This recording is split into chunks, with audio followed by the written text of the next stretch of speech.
This tutorial will demonstrate how to use and manage WordPress widgets, which are a great way to add additional functionality using core WordPress features.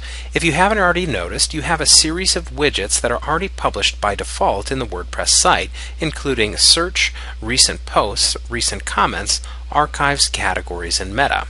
Your WordPress widget-ready areas are dependent on the theme you're using.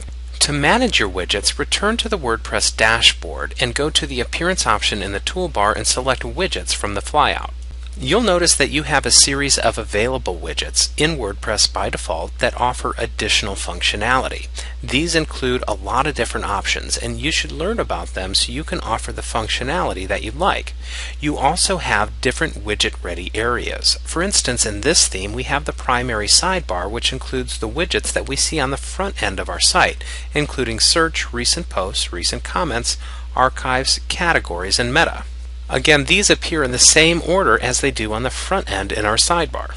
We also have the Content sidebar widget ready area in this theme, and if we'd like to move a widget from one widget ready area to another, we can simply drag and drop them.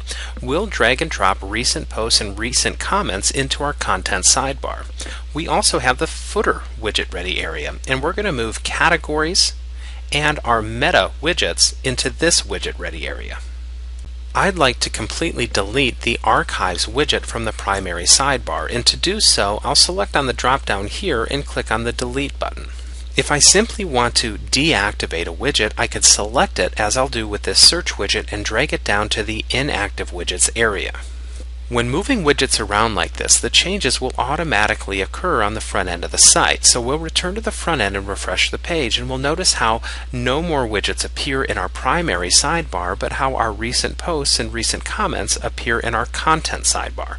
We can also scroll down the page to see that two widgets, our categories and meta content, appears in our footer. Remember, widget-ready areas are dependent on the theme that you're using. Let's return to the dashboard because I want to reactivate the search widget by dragging it back into the primary sidebar widget ready area. I also want to use my available widgets, this calendar widgets, to add a calendar feature to that primary sidebar. If I add a title in here, it's going to override the title, the default title of calendar, on the front end of the site. Let's go ahead and save this widget. If I return to the front end of the site and refresh the page, I'll see that the search widget has been added to the sidebar, as well as the calendar widget with the upcoming events title that I just created. Next, I want to show you how to use a different type of widget, and that's the text widget. I'm going to put a new text widget in my Content sidebar area. The text widget is a very useful type of widget because you can customize text that appears within the widget. Now, I'm going to go ahead and create a title for this widget, which is Guitar Lessons, but instead of adding text into this widget, I want to show you how to embed a YouTube video. Embedding media like this is a very popular way of getting different types of content and media to your users through your website. I'll go to YouTube, where I've already located this beginner guitar lessons video that I'd like to embed into the widget. I'll click on the share button below the video, and the author of this video has already given permission to use this video. You may already have your own content too.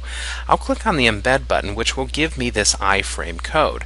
The iframe code is something I'm going to want to copy so that I can paste that into the widget. By returning to the WordPress dashboard, I can then come to the text area within the text widget and paste in the iframe code. I'll click on the Save button below the widget to save it, and then I'll return to the front end of the WordPress site and refresh the page. Once I refresh, I'll notice that the video I embedded now appears in the Content sidebar area of the theme that I'm using, and that WordPress has sized it down to a manageable size. There are many widgets in your WordPress site and a lot of documentation out there to learn how to use them.